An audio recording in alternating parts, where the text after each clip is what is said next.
Welcome to the Relationship Rehab podcast. I'm Sammy, a certified breakup and relationship coach, attachment specialist, former love addict, and spiritual junkie. This podcast is for you, the hopeless romantic who loves to love, and a safe space for us to explore and heal our attachment trauma, broken hearts, and love addictions. Together, we are on a mission to become the love of our own lives so we can have successful, healthy, secure relationships with others. So if you're ready to create a life and love beyond your wildest desires, you're in the right place. Your journey towards becoming more secure in love and life starts now. Hello, my loves. I want to officially welcome you to the Relationship Rehab podcast. I am so excited to be starting this project and to be able to offer this space so we can dive into these topics of relationships, love, dating, attachment, breakups at a more deeper level, and we can connect on a deeper level as well. So I'm really excited to be here. I hope you are too. And I just wanted to dedicate this episode just to tell you a little bit of a background story of me and why I created the Relationship Rehab, and a little bit of my story as to what led me here to become a relationship and breakup coach and create the Relationship Rehab. So all the kind of patterns and cycles that I have been through in my own love life and dating life. So if you don't know me already and you're brand new here, my name is Sammy and I'm originally from Wales, a place called Merthyr Tydfil, and in the deepest heart of the valleys. And I decided 8 years ago to uproot my life in Wales to move to Thailand. And I haven't looked back since. I've been here 8 years now, in and out. And I've created a new life for myself here, a life that is full of love, joy, peace, and freedom, being able to decide for myself how to live my life. And it wasn't until I went through a really devastatingly painful breakup that really got me here. And I will dive into that a little bit deeper in a short while. But first of all, I just wanted to give you a background into what are we doing here. And my whole mission here is to be able to offer you healing tools and inspiration and motivation, and to tell you right now that you can heal your attachment trauma. You can heal the way that you show up in relationships and the way that you date. It doesn't have to be full of anxiety and full of people pleasing and molding yourself into something other than who you truly are. And this was my life for so long. I was so unconscious of my own self, my own patterns, and why I was saying what I was saying and doing what I was doing. And it was exhausting. It was so tiring. There were points where I was like, is this it? Is this how I am? Is this how it's going to be? Am I going to have to just accept this suffering in order to get what I truly, truly want, which is like the greatest love of all? Because I am such a hopeless romantic. I used to love all the romance movies growing up and the Disney movies, and I just dreamed of having that prince in my life, and that would then fulfill me. That would then complete me, to find my other half, to find my significant other. I really fell into that hole of believing that. And in this journey that I've been on, this kind of self-love journey of life, I've come to realize that we are the love of our own lives, and it starts with us. We really have to pay attention to how we're treating ourselves and how we are in relationship to ourselves. And only from that space can we pour love and affection and anything else that you want to pour into this world. Because if we are pouring from an empty cup, like if we're starving, then what we are giving out there is kind of the bare minimum. Really, we need to be overflowing in order to give to others. So this is where my mission is, guys. It gets to be different. And it starts with healing our attachment trauma and becoming conscious of ourselves, our choices, our lives, our loves. And I truly believe that when we focus on ourselves, and a lot of people would say this is selfish, like self-love is selfish. And I also grew up with that belief, and it's not. It's really, really not. Because when we heal our hearts and ourselves, we have the capacity to heal others. We can be that safe space to heal others. And from that space, we can heal the world together. So if you're joining me on this mission, then you're in the right place. So let's get going. Like I said, I'm from Wales, and if I can take you guys back to that time in my life, I was in a relationship for 8 years with a typical avoidant that manipulated me, gaslit me. We were super codependent on each other, and we were also young. We got into our relationship when we were 15, and we were young and just hopelessly in love, or what we thought was love, but actually turned out to be chemical dependency on love and addiction, that love addiction and dependency on the highs and the lows and the drama that we thought was normal in a relationship. And it was just not healthy at all. We did not communicate. We didn't know how to communicate. And we were operating from a space of fear. For me, it was fear of abandonment. It was a time full of wanting to please him. I did everything for him. I completely abandoned my own dreams to accommodate his. So he was like an aspiring musician. I wanted to go to university. And I remember there was a point when I was 18 and he was feeling quite intimidated by me wanting to go to university. So he decided to make me choose. He tried to make me choose between him and university. And it was such a hard decision because I, of course, was driven by the fear of losing him. I did not want to lose him. That was my priority. But there was something deep down inside. I always say that God, even amongst the toxicity and the darkness that I experienced back then, God was still guiding me. And I chose university, and therefore he broke up with me. And, you know, logically hearing this, it's like, well, good riddance, right? But I was devastated. I thought the world was ending because I made this decision for myself. And therefore, then I spiraled into shame, beating myself up, thinking that I'm worthless and unlovable and selfish, really. But we did end up getting back together. And it was just cycles of breakups and makeups. And it was exciting. I'm not going to lie to you guys. It was exciting. And that's what kept us together for so long, because we were so up and down in these cycles. And it kind of reached to a point where at 21, we actually bought a house together, but it was my money, but was blackmailed into putting him on the mortgage because I thought we were forever, as we do when we meet our first love. But I just knew deep down that this was not it. This was not it. I fell into a bit of is depression the right word? But it was a dark place, that's for sure. I lost all my friends because I was so preoccupied with him and the relationship. And even when I was with my friends, I didn't want to be.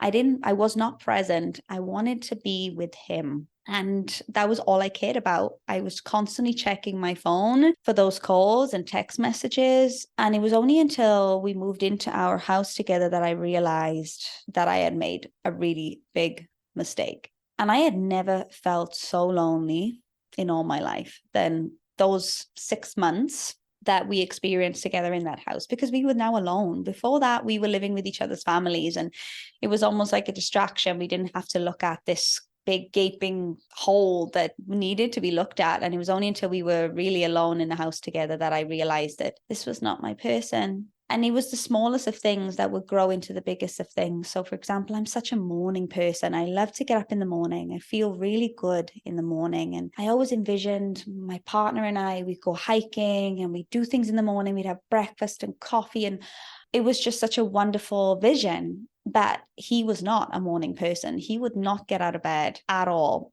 until like past midday, and he would stay up all night playing games, and it was just not a good match. And we were so toxic for each other because we would fight, we would argue, we would scream, we would threaten, we would call each other names. It was just it was just not love. What was really the tipping point for me in that relationship, because I tried to leave, guys. And if you, are anxiously attached and you try to leave a relationship that you know is not good for you, you will understand the pain that you feel is physical. I would throw up. I would have headaches. I would feel so sick. I could not eat or sleep. And it was my body reacting to withdrawal. It's like a drug. When we withdraw from a drug, and I mean, all my brain wanted to do at that point was get back to this person, because that is the only way that we thought that we would be able to stop the pain, because we were in so much pain. So it was this back and forth and back and forth. And the tipping point for me was the year of 2022. And my grandparents died within 2 months of each other. And it was devastating. It was the most devastating thing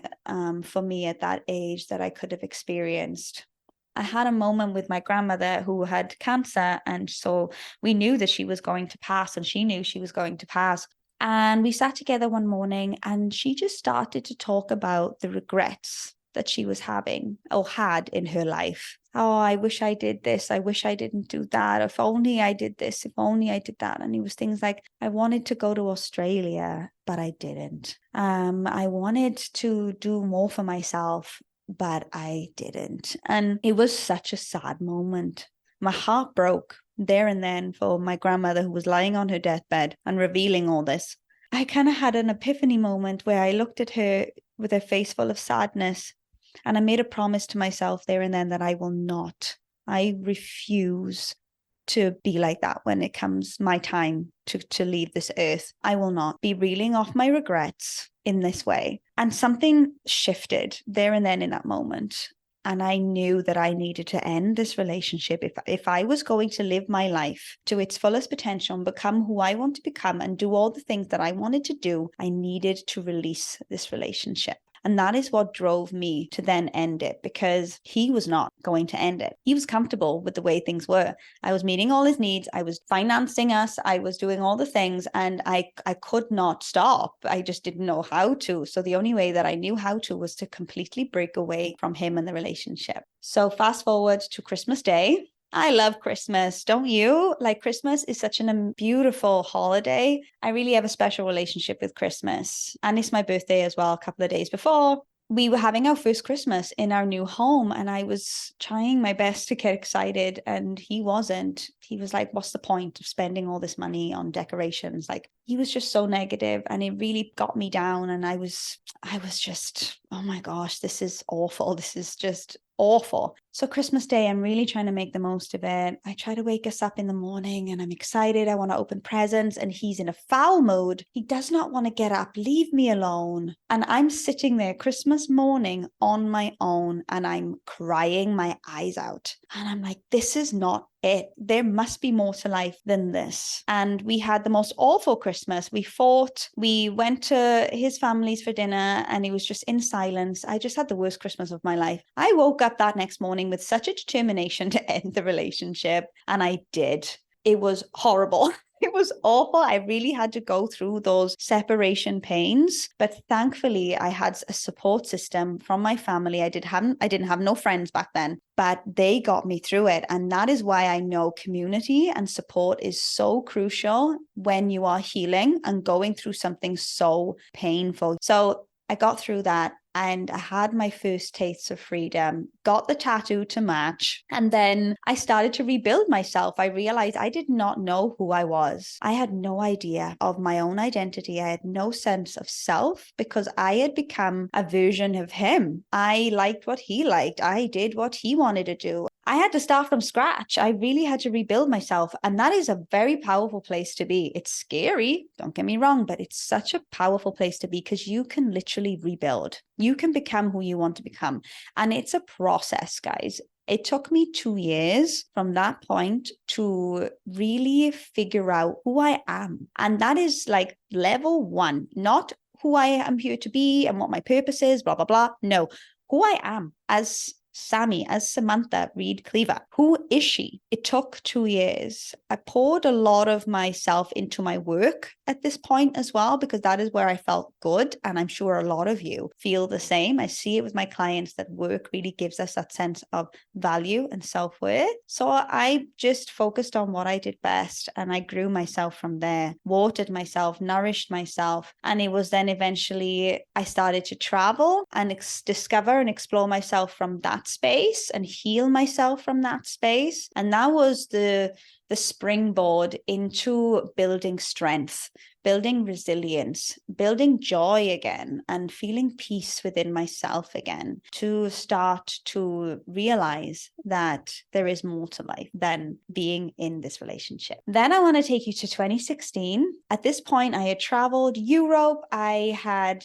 discovered myself on a deeper level. I had gone to the US to do some summer camps in between my work back then, which was in family services and education. So I took time out and I really focused on me. And I remember a time during this space where I was out with my friends, or my new friends that I had made at that point, and I was loving life, truly, truly loving life. And there was a guy who was trying to chat me up, and I was just not interested at all. I was building a relationship with myself. I didn't have space for anyone else. And this is what I consciously chose. And I remember my friend talking to him saying, I'm sorry, but she's not interested. She's about herself right now. And I remember hearing this because I, obviously was not fully where I'm at now, and I couldn't communicate this. And I was like, yes, I am. I'm building a relationship with me. So I decided to take the leap and quit my career and rent out my house, sell my car, sell everything, and go on a self-love journey to Thailand. It was only supposed to be for 6 months, because I just wanted to see the world. I wanted to know about life. And I had this thirst, I had this zest now to really discover life and myself, and healing and growing and expansion. So I arrived in Thailand and completely fell in love with the country and just decided to stay. And then I remember sitting on the beach a year in, thinking to myself, I think I'm ready now. I think I'm ready to call in a love. God, and I was rebuilding my relationship with God at this point as well. God, I'm ready. You can send him to me now. And he did. He sent me my next partner, who I met there in Krabi, where I was living. And I was about to leave Thailand to go to Australia, and I met him and we fell in love, and it was very fast and intense. And I ended up coming back from Australia and moving to Bangkok to be with him. And it was the most beautiful love. And I moved in with him and his family. He was secure, and he was very much a mirror to those unhealed parts of myself. Because guys, from this point, I was focused on me. I wasn't really building up my skills in relationships, and I wasn't really focused on attachment, so to speak, at this point. It was just pure self-love. So I was still dealing with a lot of anxious attachment trauma in this secure relationship. It was tough to have these parts of me being reflected back, and I didn't know how to handle it. So I would just deflect. I would project everything back on him. I was in full-blown defensiveness. So if he tried to pull me up on something, I would be like, no, like, this is your fault and don't put this on me. I was just so full of shame. I was not ready to look at these parts of me. And I would sabotage so much. I would get jealous. I would completely self-sabotage in a way where I blocked him completely, and I could not listen to him and what he wanted and what he needed. And he tried his absolute best to help me grow, to help me see, to help me become aware, but I was not ready. I was completely closed off and again focused on not losing him. So this was tough. It affected us both. And after 2 years, he decided that this was not something that he could fight for anymore, because I was constantly on fight mode and just completely afraid of rejection and not being willing to open my eyes. And I broke the relationship. And this was devastating. This was so devastating for me and woke me up. I completely woke up to my issues and patterns. And that's when I found attachment theory, because I felt so alone. I was like, I can't believe that I broke this.